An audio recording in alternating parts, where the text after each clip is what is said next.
maso ya sene ne yɛde kase boyi eba basom ana ayekofi ne afiada yɛn mamu nyina mo aha edam wase asomfo ya atena se bɛken kansɛm yi ade amawo eyeme akosia ajewa akwade boaten mene nana ya bo amalibia boga ensem ni abuzanfo ye sheka se na se de afiri ahonene ye ho nsensem na efiri enreba ena ebeto dwa se West Africa Gas Pipeline penimfo a omo enema omaye enframajawe sabo gas me ye de faduru bemo ekoma ye generators akese no emo ECG ne VR ne grid companionfo e de eye adwuma ema yenya ahonene ho nsensem electricity ye de bi di dwuma de bi ewo ye fiesiem ne ade no omo echese ekabia be $12 million ekabia mampeni na nadu dankwa kufa ne MPP abani abaye edi wonum no so ma hwe no ma ntua kana mfamfiri wonum no a gas ya omo ede mane bre o meya brebia no omo ebete so kusisa abani bete sa aka ne de afiri wonum enam so ma yem hihie bai se wan we ya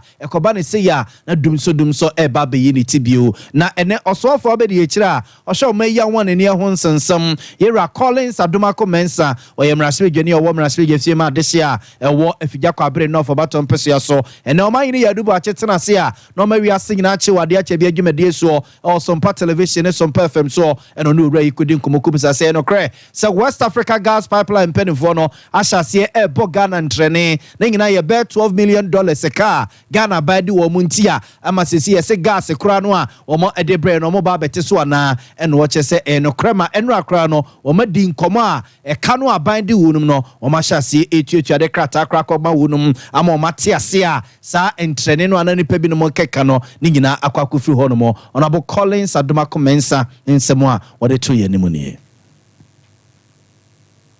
and can you see at least $8 to $10 million payment any problem there now Russia there's a baseline amount of gas we are supply mine a baseline to say we no market contract I catch almost no 60 mmf now say if the amount of swab system a baseline they never go below let's just say in Comobia you know call you as a contractor you know call you to the latter then you come to the baseline what has happened now they say for the past 2 or 3 days you drop to the baseline and then just say West Africa Gas Pipeline or my shutting down they give us gas but amount the money and apart from based on informal information now immediately we got that information 2 days ago and I just yesterday the minister of an emergency meeting amongst all the power players DRA, Gridco, ECG. Now what happens is that every month GMPC it's $2 million and ECG is $6 million through the as for the mechanism we are no bank for near by that say ECG is ECG the only institution or profession comes consumer. That's right. So this cover or this coming we are no take here IPP so we are Gridco or more transmission no we are not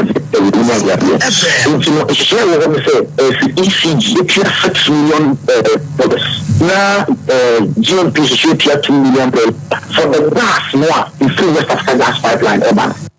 Abuzanfo nti we aye oswafo abedi yekire ohwe meya ho anene ho nsensem no abo Collins Adomako Mensa oyemraswe dwene owo mraswe gefie ma de hia ewa afigya kwabre no for baton peso ya so enti dumso a na amanfo ayem sisi wonum se bia ebetimi asaso ababio na nyina ye gas ya eye West Africa Gas Pipeline penimfo chese wo mo teso no mo ehwe aso no na o cheso madi nkomo na enra kra ema agreement bia babemu a ECG fo sika bia omde bema wonum GMPC force so edibi akwakoso so a gas no ombekoso a eriasomo meya ayemsisi bia ni baby obi a enkana komanto ne yem oro benado wo so ayapanyipa ya wato obaye no foforo so tetena ni a wababada admerfo nkabomko Trade Union Congress ano ewo mayimu na wone Sompa kase adi nkomo na dadua yi ana wo kire mo sababi a o man no waduru aho kire ohia ne kwankom a ekumma ne mema ye wom no bebia ni wono mu akire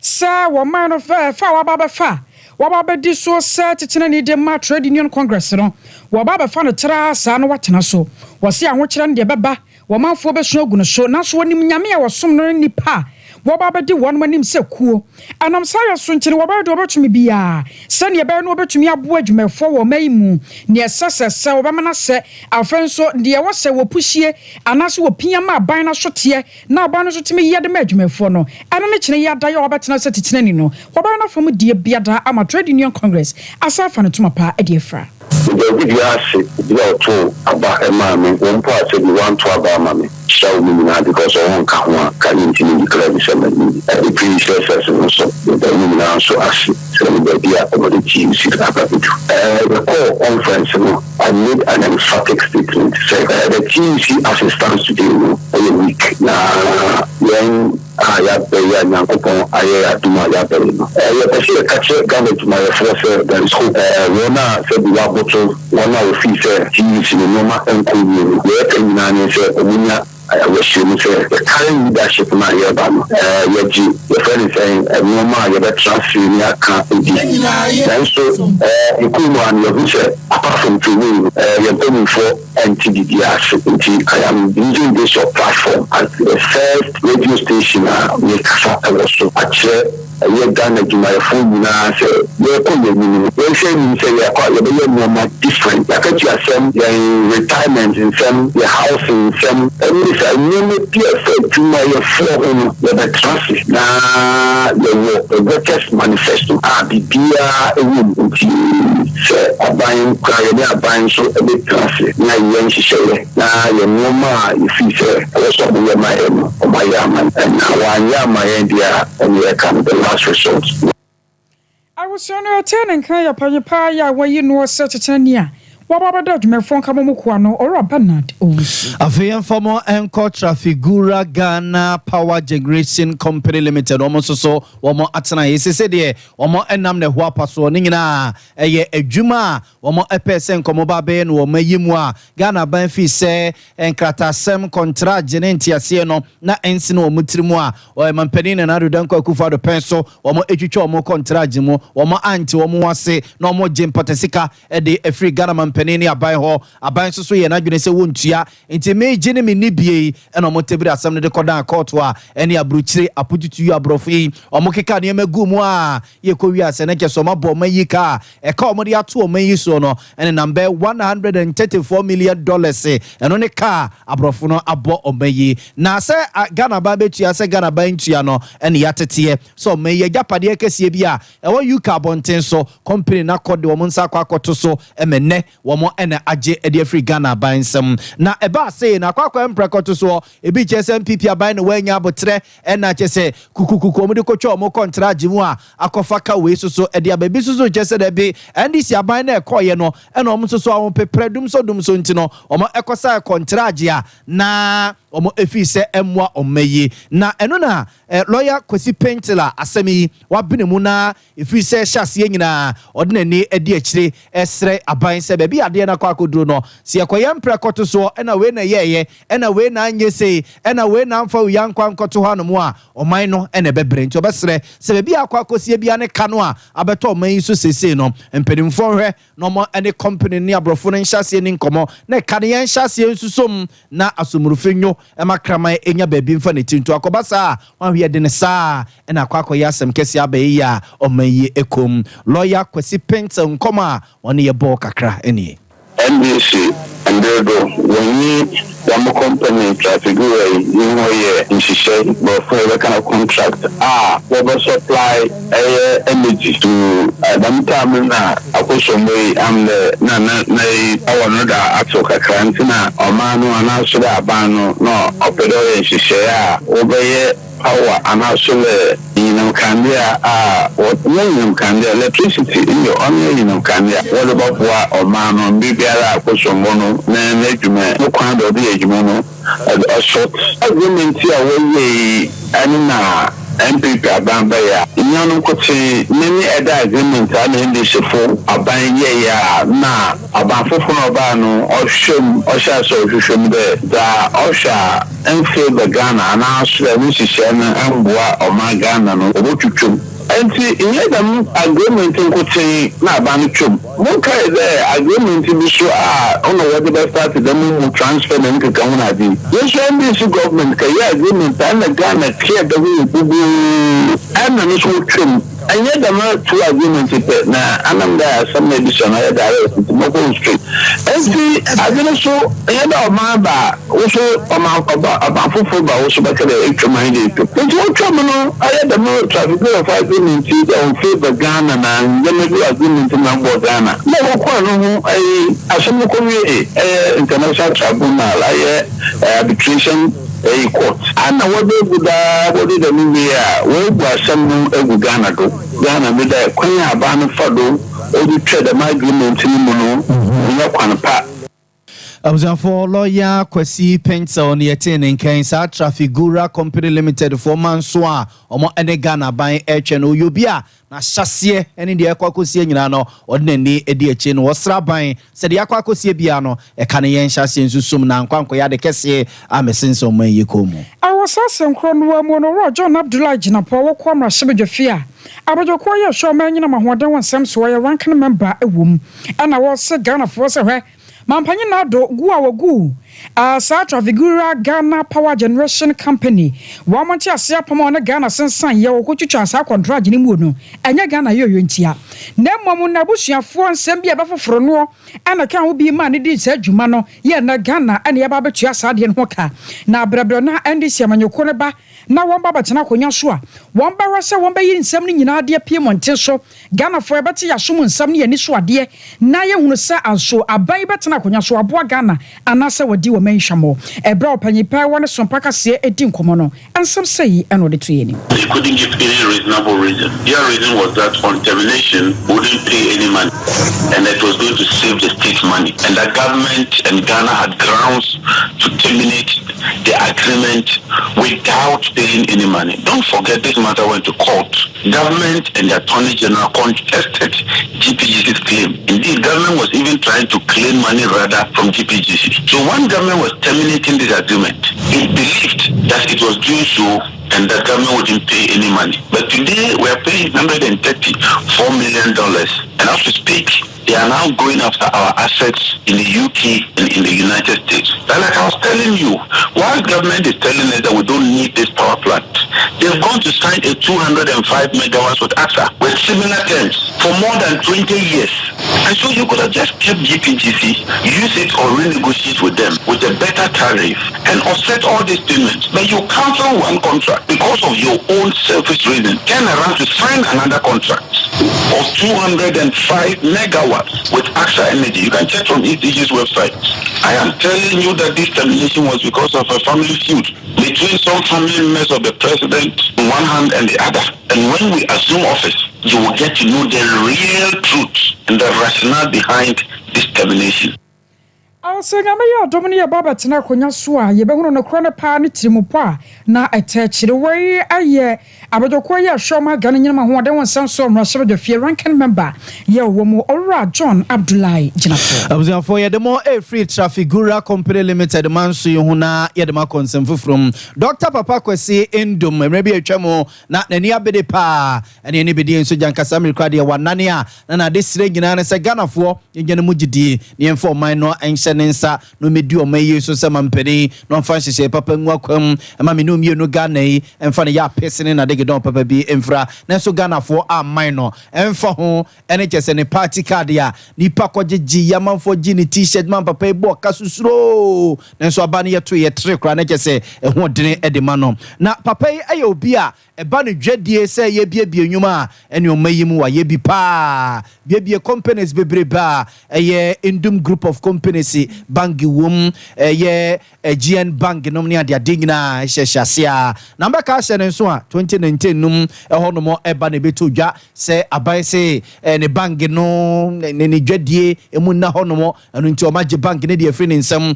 a good bank, you know, Emma on also so the assembly call no fee say a quania, a buying for so good in bank GN bank, you know, and chaye, and until what say abamum penny for a normal person for free cadich no, a call court and quancus yaga, Emma assembly da so conco honomoa, a man so no a to us. Then the odiatuga say, what Nasa Casio calculators say a car. aban edeno o catch them and penina na do danko akufa na ban no so omonye hihie ne kire ya na eka bi omode no say ye peso akora no a oje ede afri wo no ho wo so kekabo mani number 7.1 billion Ghana cedis no ogire nyina asaso agency ho ede api so Dr. Papa Kwesi Indum. Today I'm also asking, where are all the vehicles? What have they done with them? Those places that we rented that they have taken the things from, where are those things? And if you have computer 5 years, it's obsolete. But where are they? If a car sits for 5 years, not moving, what happens to it? And some people have also gone into those buildings to rent them to other people. Who gave them the authority to rent those properties? Who asked someone that they can use our space as a school? The land we bought to build in Chifupraso, now NAT has put up a building there. Who gave that land to NAT? They have auctioned some of the things, we know. Some of the things they've auctioned them, sold them, quietly. And we also know those people who have sort of gone to some of the buildings and sort of put their names, oh, this one is for me, that one is for me, this one for you. This country, some people are wicked. We are taking action. And those who think that they can just walk away, if it's not me, if it's not my children, my grandchildren will be there. So we won't sleep. And we know because we will not sleep, some people won't sleep either. Definitely the economy has suffered. And the administration knows it. The MPP as a party, they know it. They know what has been done. And they know which people they themselves are blaming for it. I was for Dr. Papa Kwesi Indum Eniete Ninken Indum group of companies on a penny conche for Dano and a Ochese Quania MPP abandon a faso no nebo enyo so dano so mane na a bentoa de bia mekushirawa eni akekedru besisi na ne omoto foi sa de bia na wo babada jasa waya kadwumako no wamodo monsato afi wasi ai mofra no ababa twro so ya BC ananu adankoda no so twro ye no purpose no seba ya womba mark ne no so wono matwentwe so no nyina no ayasa Ghana ban ade won moka na akwese aban no betua ka ne bidi ama womwo no anya de a wombehwe ama wasi so ya mofra no betwe no atumi abamu e kan ho bi krampo ma amra so dwafie dom kuma na fam wono ye won sentrofo hyamudi a na wode mo sobo pinu ano ebo asoya ehwe ma Ghana womasua won samso sa aban we te so na ka ho bi ama na kwakoba no sa eno yo ya kasa panyipa yo kasa adema waya kadwumako no ora John Kapi wadana no atum wase mahubua bia mo bibia da titiro ni abatan ni ahwefo sanse wo momfo mo santo bibia so na asase ka no krampo no aban ne de wo mo ye ka no nyame adom so Ghana aban atimi atua fa anasa kakra de ama wo mo a wo betumi de atwatwa wo no ho a ento mo ka se batan bi wo ho na ne yam hyese ne sa fi we nyade a waya kadwumako no wo mo ba wo no nsema ma wo mo fra na twere wasidi a ene na bibia se ni ho enti yenya ihubua no a yetu arigu nkrofo ani no mentality and your schedule of activities afibia yedi juma na osha even sorry your another doa yedi papers were juma and results number out now for BC between 60 and 54 days now you marking up processing results now the results also now the woman say afi BC and my de share washing at the Menisha. I think you go for now or more every Washington so on DC market and something like that. I can't check a crab, but still you go for a crab or Mubu so a wajuma. And she and Yadia be a scarcity action science and it here. And the Caribbean Washington Momasha and Rakra a much of papers need be 2 days ago to solve much of possibility. There was come Monday, yes, but was watched on so and no the what say when a buy a Juma on to me first in Canina and Mao at once. Jomu Channel Kakra. Namino say Yeah, the Amaki bees, almost say I read into Yamambaji and General Director of Finance and Control and Accountant General Department or Audience and what they check now my I feel so almost say what cabin so I read the Yamambaji. Inti idea of Mutuan Kanta Kranya, the wouldn't have a mile at once. Inti a cardia was still out of Mudusa Wutia. Oh, yeah, and the Mudu, but we make it to be into specific figure because the Anana could intro 16% member is Ora John Kapi wire Panyapa or Casa Dema Wayak Ejumekuni.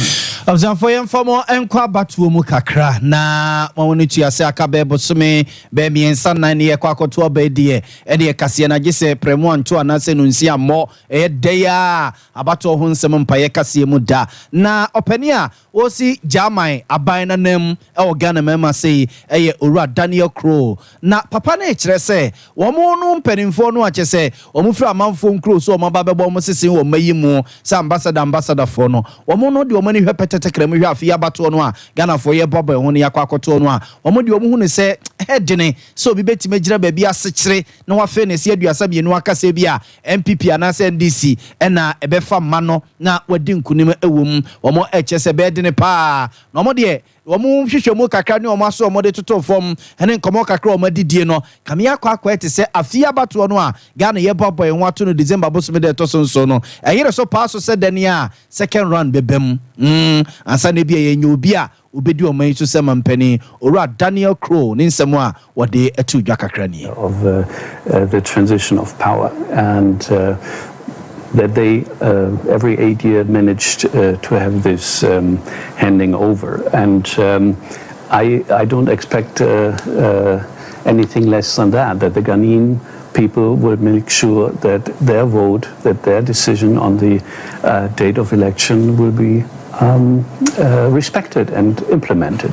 Ghana has a proven record and that they have been able to manage these challenging times, and they will do the same thing again. I personally believe there will be, we will probably have a second round of elections, which I'm surprised that Ghanaians are not so much preparing for. Yeah, I mean, it's my first election in Ghana, so I'm a greenhorn, and my good friends tell me that I'm a greenhorn and that I should be more careful, but I think there are some good arguments to expect that there might be a second round.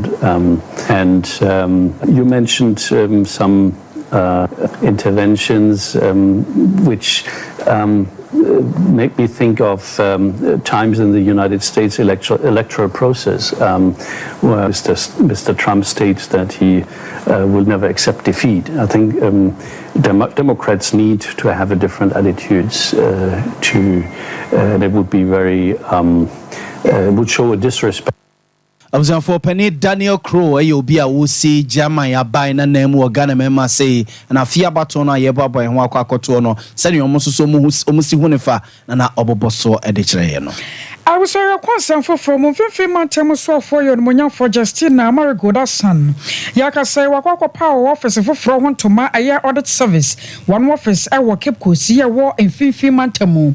Where I can a bar noble Siana sent Temo Copaya, our German Financial Corporation.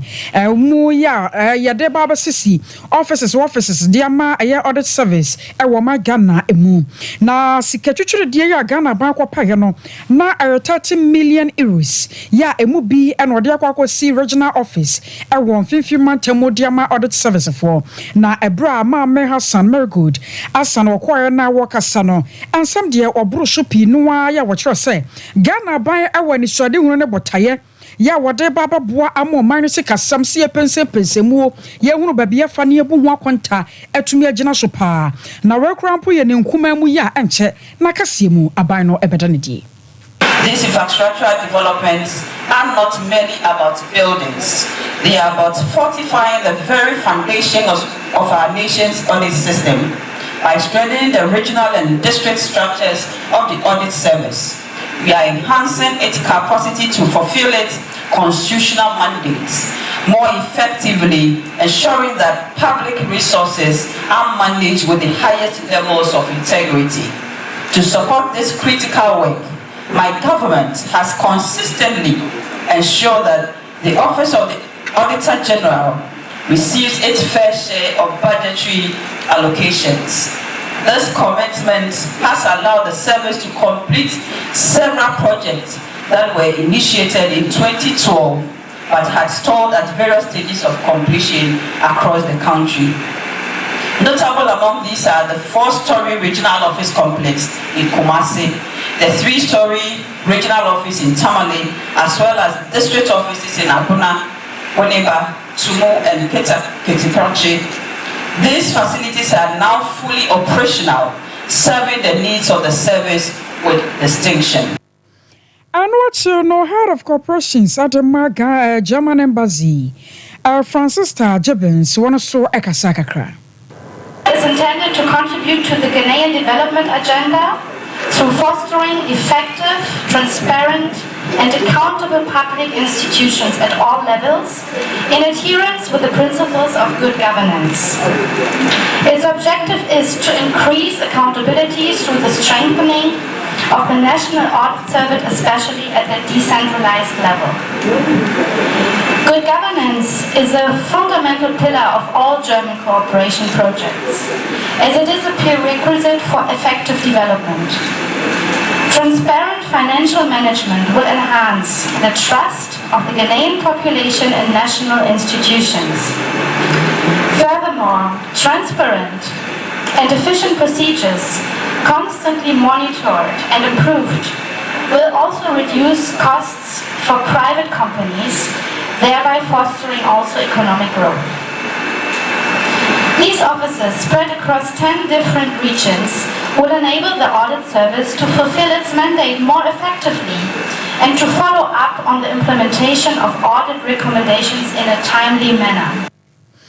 Auditor General Yera Johnson Equia Mosi do what also Cassa saw first from Koya 1 month 150 months and one was Shabo say, and what you may do on between the day.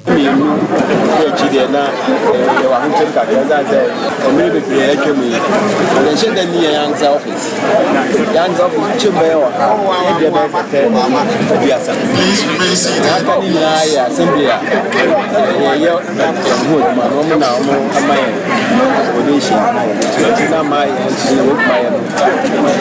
and Cassidy said, now, baby, at Nana, I was trying to get accounts. Now I am 5 say, I remember why now, to me in your office and to I am inside. And now we are in 2006. I'm buying a loan, 13 my share. 25 offices.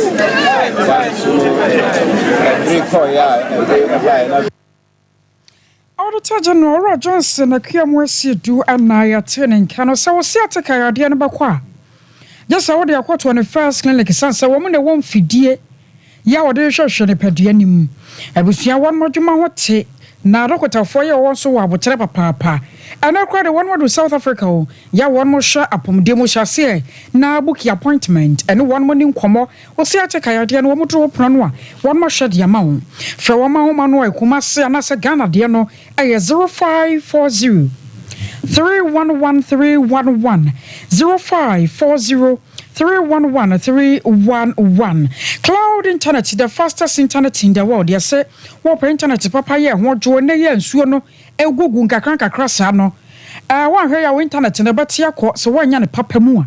And it's in a cloud internet to say, but now one more Wi Fi being from our. So open cameras and so I'm babbling install be the digital security locks web hosting. Then you know cloud. What do you map papa? Well, top high. 111 FM dish anymore 0202 699 110 0202 699 110 3 Herbal Center. What a 3 o'clock capsules aba. I cook master drew. We call Kawayam Tim no sisi yadiano. 3 o'clock capsules nebe twasie ama ho atọ. Walk off pharmaceutical shops. Herbal shops mua. Aya chechem sani okoko ne titie na wo ma wodupa 0546 107 107 0546 107 107. Express Group ne ye kan for dia ma say.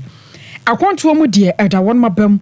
wotu kwan na wopɛ fotu sem enkwaje sem de beboa wo ama wakonto na timi akoto te de ama wo no express wati won madwuma wo te kuma so wasafo labor runabout ankran kaneshi first light 0249 000448 0249 000448 fertilizers papa OCP Ghana Limited one more fertilizers awode abano yana no makuafo yenim se nsuo no gugu sayia na moni ajesan se be mamo no bae no asodo so na wanya fertilizers papa nso so a ena esa na wodo se guti no sanse afini duru so anase bra no so twa bra no duru na kwakotwa na wantwa ne dudu mu a aya na ahomete wanya fertilizers papa te se OCP fertilizers a eboawo ya o ma wo drop inu ano ya OCP NPK 15 ana ya OCP NPK 10 emu bia banya biato 0555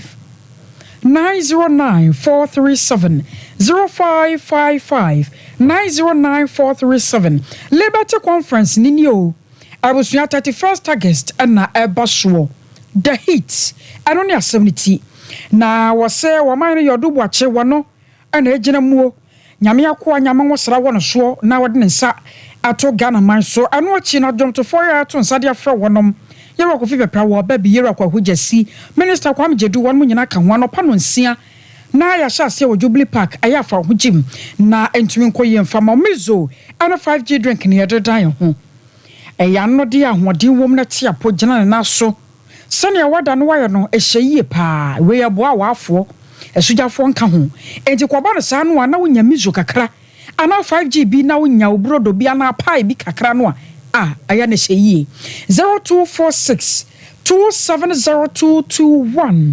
0246 270221 abuswa ye gina we so ye dan hotel ye ba pinu a enakechi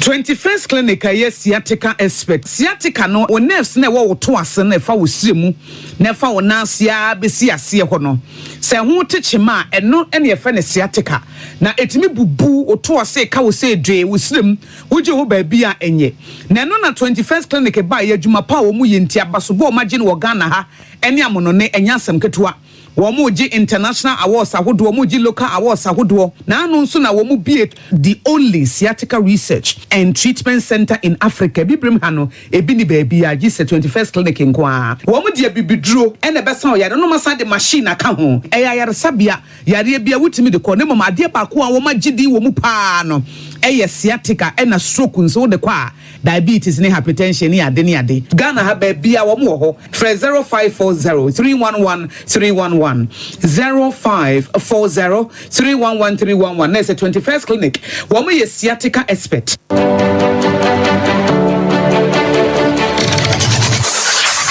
Introducing Mixer 5G Sparkling Drink, a whole new refreshment in a can. Mixer 5G is a tasty non-alcoholic drink. It is a perfect companion for all your events, including parties, weddings, and funerals. It is made with green tea, ginseng, guarana, grapes, and grapefruit. Get refreshed with Mixer 5G Sparkling Drink. For bulk purchases, contact 0246 270 221. This advert is FDA approved.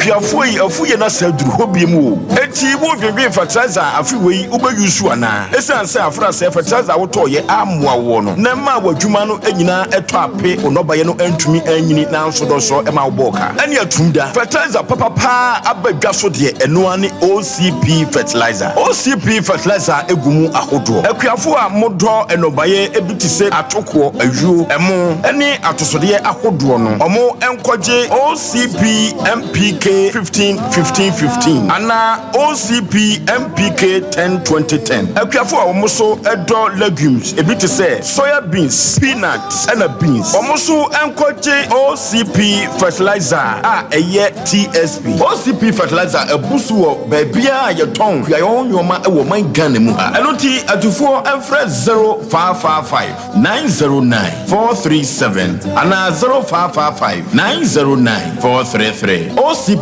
fertilizer papa OCP yekina ho Ghana ene Africa wiayo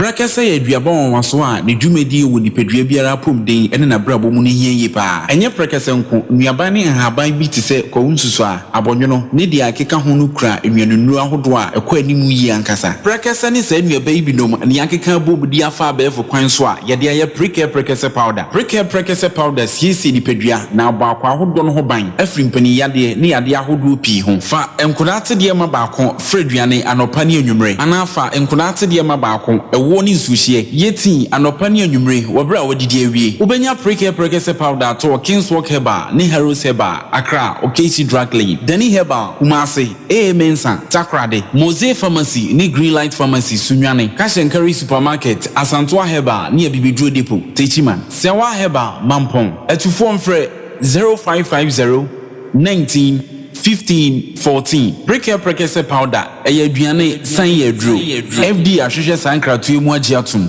Hey sewa me hu acho me na no me bisa ekra so kwa brochu Kwaku afeina me beko me nkrata krani eni me ma connection man for den kofo sika aduane ne wanya otuadi musa no Oh Express Group adarumenti akwentu ayefo opese otu kwan kosua dia Express Group do be call mind be to say Canada US Australia UK and Germany say e to ana se visiting so a Express Group do be call Dubai Canada US Australia and Germany mo am pese motu kwan koye adwuma nso obetimi de wako Dubai Qatar and South Korea. If you also want to take international tests like SAT, IELTS, TOEFL, GRE, GMAT, they can help you pass easily. They can also help you secure a good job in the UK. You should make sure you Kumasi as a full labor roundabout where Accra and so Omo Carnation First Light, Tema Omo Community 18 Lashabi Girl Filling Station. From more much show for ISO 055 555 0067 and 0249 000448. Here in Ghana, when it comes to chicken, the good old days are back. Why? Because Boris B's Chicken, BBC, is here. Yep, give your family and loved ones Boris B's Chicken. Fresh, tasty, delicious. Boris B's Chicken is produced right here in Ghana by our cherished poultry farmers with support from the Ministry of Agric. Get whole frozen chicken, gizzard, chicken feet, chicken neck, and chicken liver for those special family meals, buffets, picnics, funerals, and all restaurants. Get Boris B's Chicken. It's halal, so everybody can enjoy. Wherever you are, call Boris B's Farms hotline 05 444 444 53. Ask for our branch that is closest to you and come get your chicken. Boris B's Chicken, BBC, proudly a Fiakoko.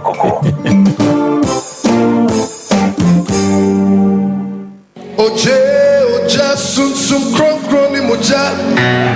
Yay! Edu hopiemu. Food for thought addition. Omayini ya wedubuachi. Onyame akuwa. Ofremu nyina. Se Augusti. Onyame nemu appointment. Asemu ayakasa ho. Ose. There hit. Boy free asomafo semo. Etiadi onu nwoche. Nyi imu miensa na David nyom. Etiadi owache baako. Nyi imu du. Jubilee Park. Kumase. Anopa no sia pepepepepepe. Na dia ube enie. Wase fa plain paper na plain sheet. Mienu. Dia nyina. Jogu baako so. Na Satan. Wopepo jefunu. Media ha nyina. Yashe no wako account. Eniema papa opese si wo wabrabo. Eno so chiro no wo so. Shane so sa eye candle. Akwanchre. Na fa wo candle baako kan. Na no na ye beso. Ne dia bompai. Liberty Conference August edition. The hit. Ye bompai. Ye bebom. Na wonyame betiesi. Ni boy ni so. Omai ni ya wedu boache. Na ho fedie. Ebe nyame made. Adwumtufo ni e. Ora kwaku jesi. Minister Kwame Jedu. Minister Kofi Pepra. Wanu na bet so chon. Ahokeka kwan. The hit. August 31st. Proposi prempa obuadu poko. Calvary pema kukodrufo. Dear friend is that what shere domino. Ope Kenya ne hu. Ye be kaya tamfo. Egu. Oh glory. Hallelujah. One more time.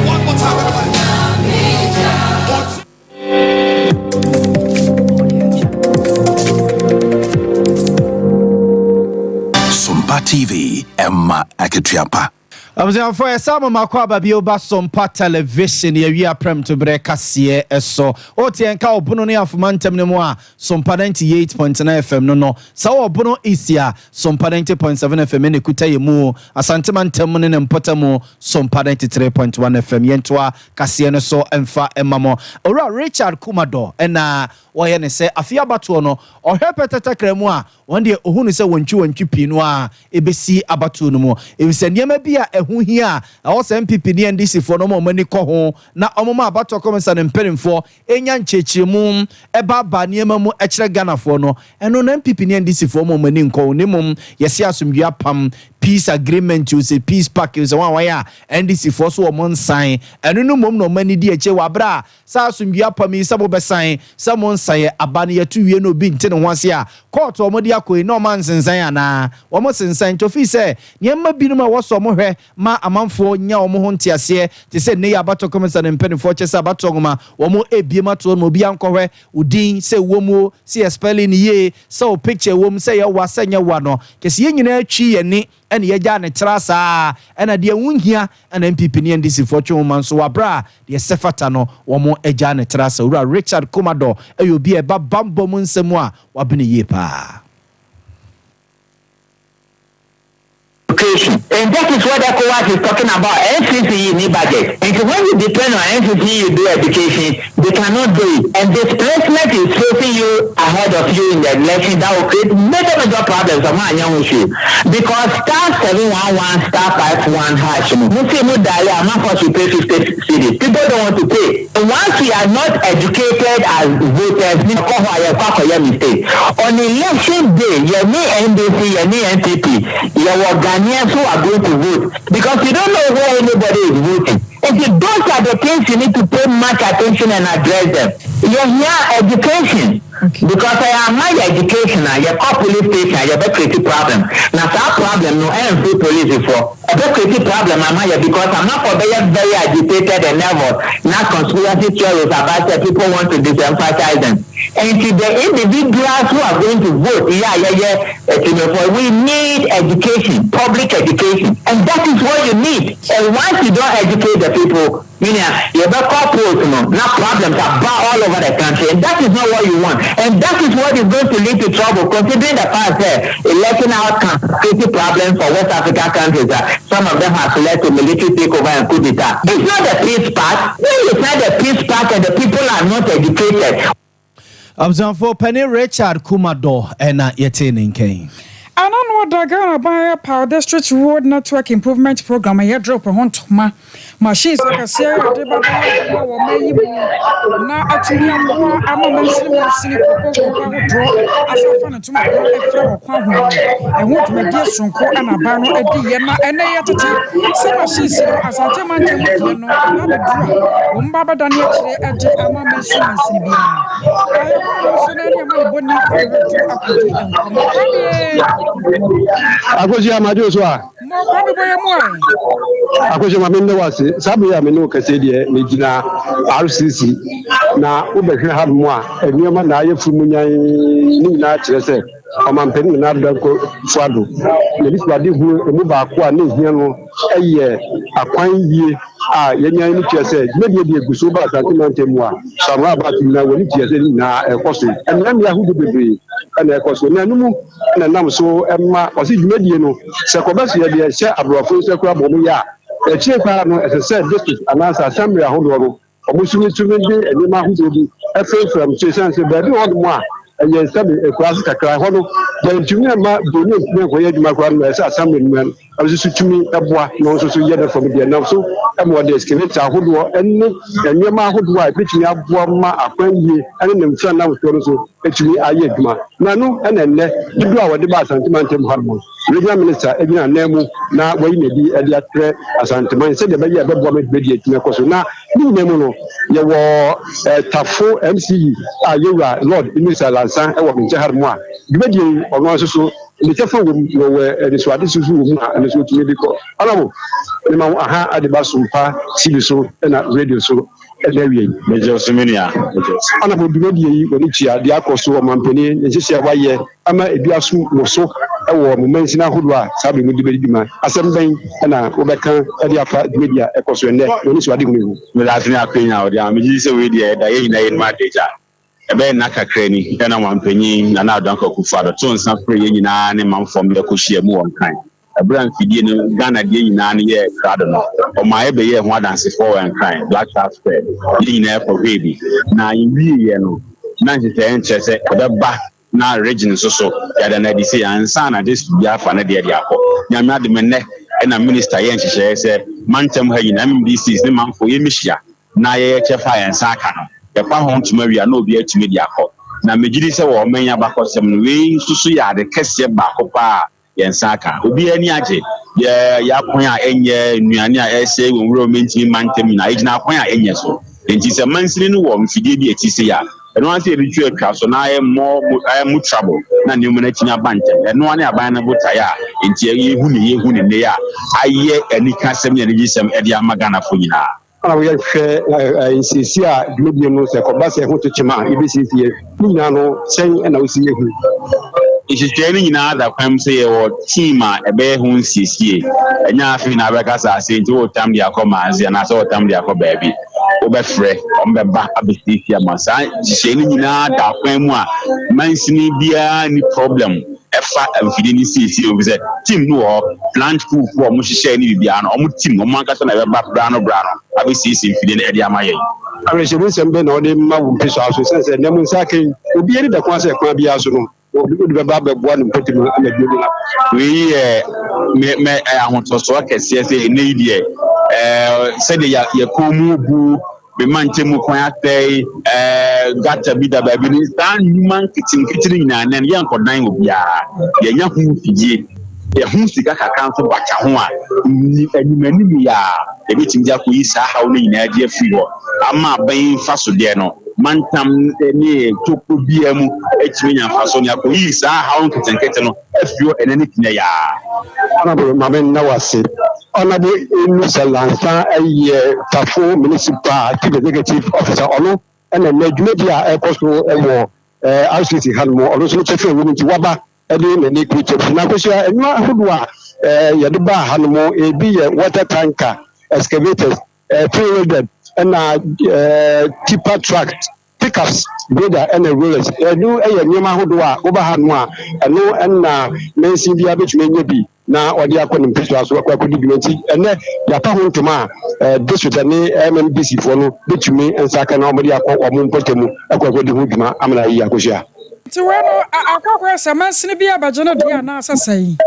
Akusha, your friend woman now, Amobia Bahadma, one another for Abba. The some of the company and we could know more soon to appear and some Canadian and then I church will be a dear, would you no matter who do be a Kahunano, yet the Amana Adebaqua, regional second once a year. Budoza, Yana, this I'm figure we need so at the Kobe, what you say, and the Yamakumi and a buyer, Nanomono, Sakobese, would the refugee. Intumi Nancy Kwanos on the back of the Bia, but RCC, now about Jeep, no day to Jesse, so which me at the Akko, Amaka to dig no one, Crediasia, which me a Boma, a horse so, a Pebadian, which me Ayakama. Kwame Dasi, Jumadina Chimaya, why? I was aware of money Bonnie Kwame Red do. I drop Jumadia and Anwada Bana Power to my home machines are Abedruno and now away Munchini. I was a phone any see Hachiamu P. Damwase, more brain, my daji amunya ede ema yen, the Musia say, na ya sorry, I'm a Sompa come about Suma Twaso Eddie Freeha, a yenny summer yen and I have a Malibia Bulgaria mene. Akosia Ejiwako dear Boatin. Here in Ghana, when it comes to chicken, the good old days are back. Why? Because Boris Beef's Chicken, BBC, is here. Yep, give your family and loved ones Boris Beef's Chicken. Fresh, tasty, delicious. Boris Beef's Chicken is produced right here in Ghana by our cherished poultry farmers with support from the Ministry of Agric. Get whole frozen chicken, gizzard, chicken feet, chicken neck, and chicken liver for those special family meals, buffets, picnics, funerals, and all restaurants. Get Boris Beef's Chicken. It's halal, so everybody can enjoy. Wherever you are, call Boris Beef's Farms hotline 05 444 444 53. Ask for our branch that is closest